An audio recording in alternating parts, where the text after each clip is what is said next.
lot, Arthur. Thanks for having me. Very good to be here.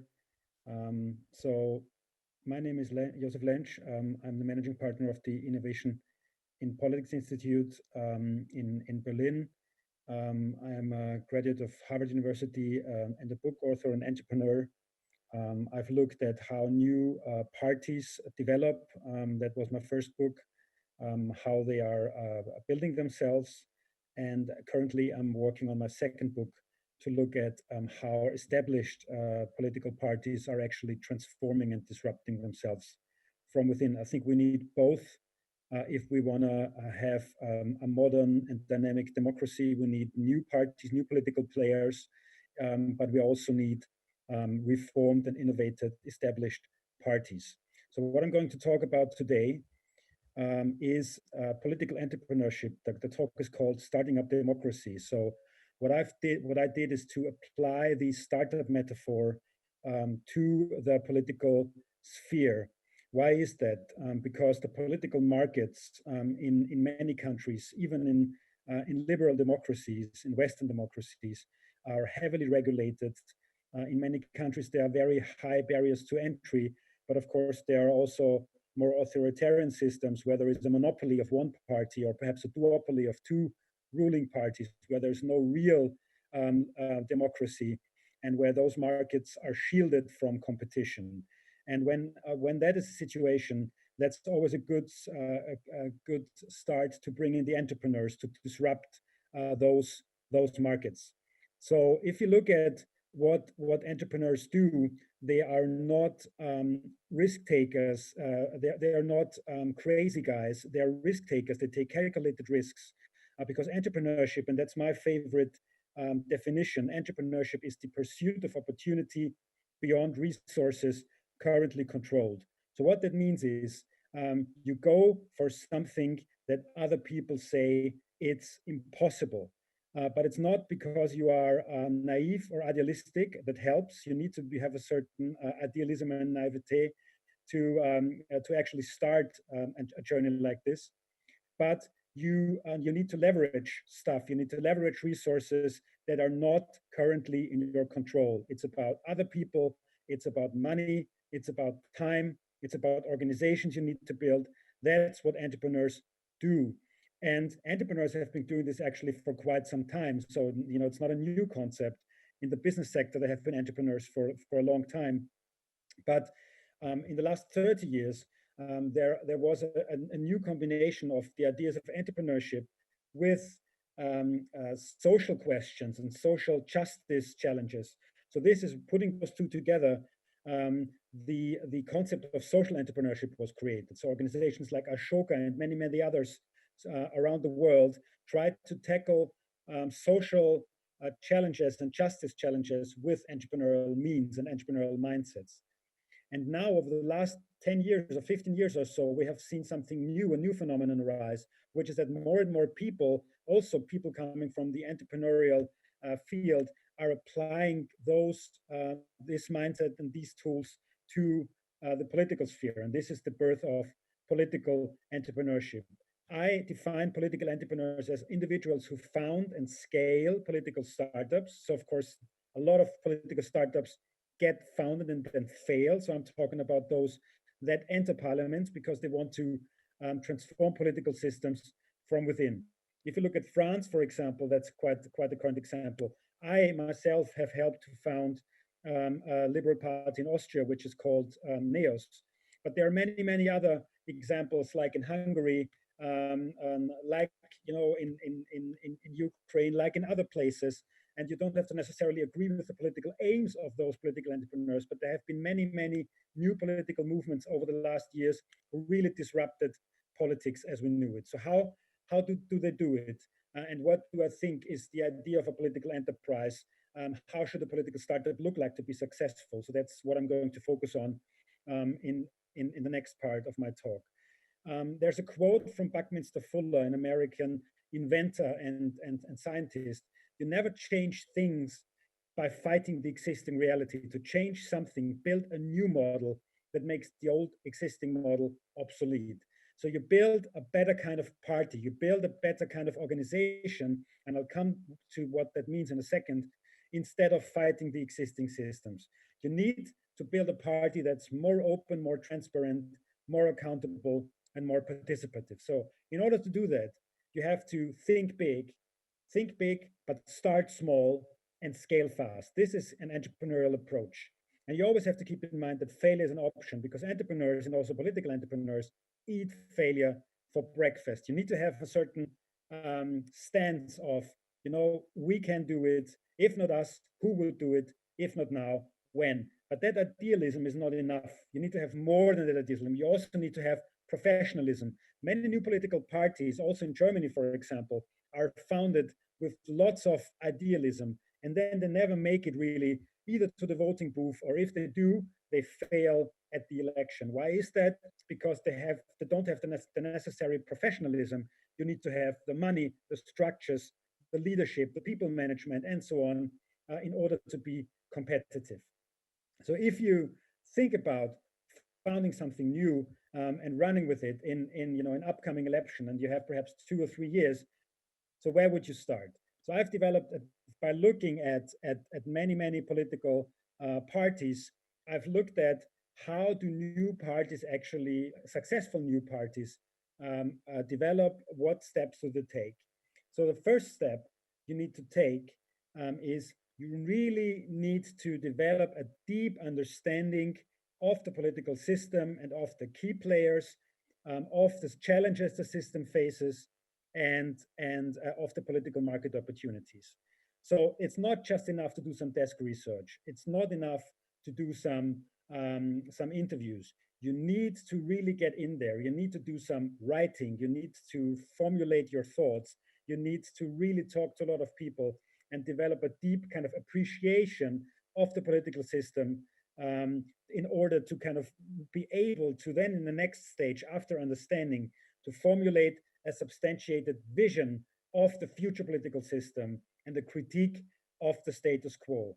And from there, using techniques like design thinking, like agile management, be very quick and not just kind of discuss it with a small group of people, but really go out there, road test your thoughts, invite people to co-create with you, find sparring partners, find accomplices, prepare the first convention that might still be small, but assemble a core group of people and ask for help and get people in and co-build this whole thing.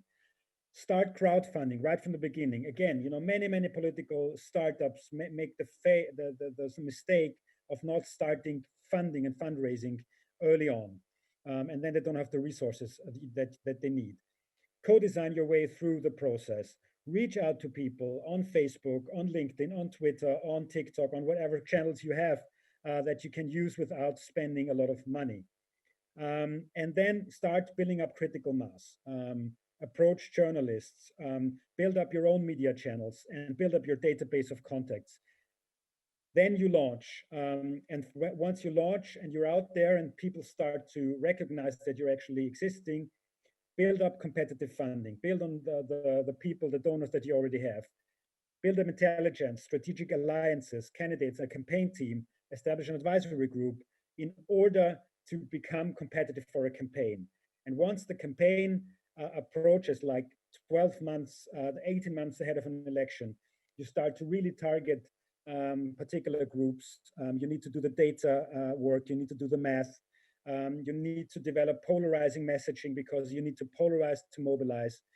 You need to plan for contingencies because it might happen and you might enter. And many, if you haven't failed before the election, then about half of the successful political startups actually fail once they're in because they're not professional enough to then realign and restructure, which you need to do once you're in the parliament. So, then of course you have a parliamentary group, then you have the party next to it, then you have a professional organization and a volunteer organization.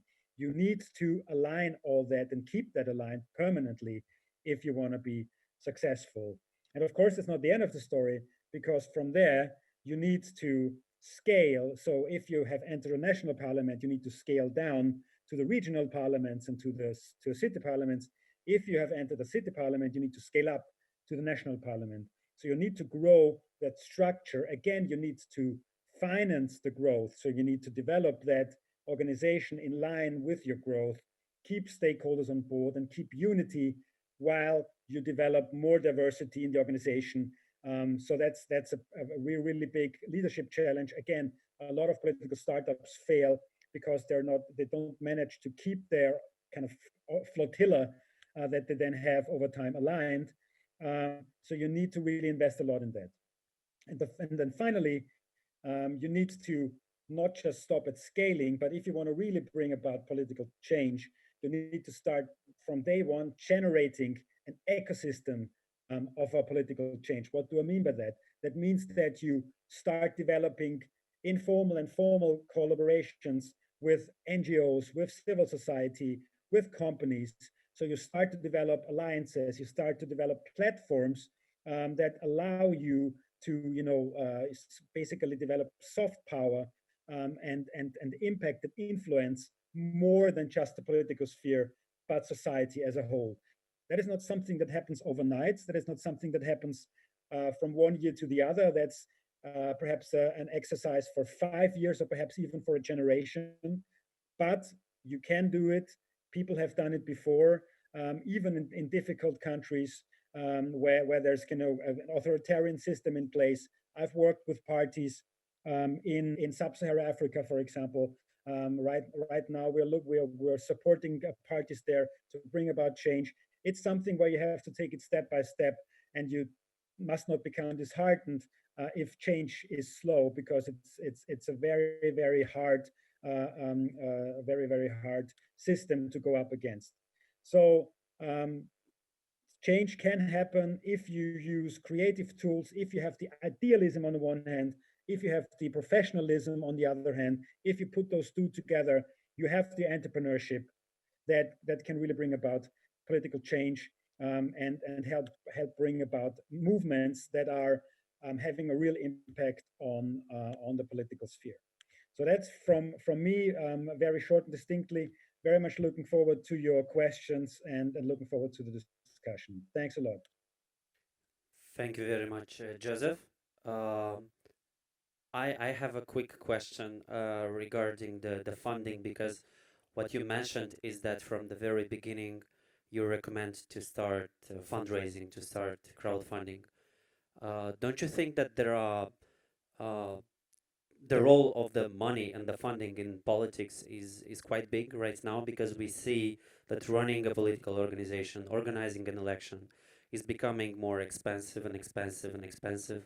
And there was this study by Princeton University that actually showed that politicians in United States, they spend up to 70% of their time fundraising, when their job is actually to work on policies.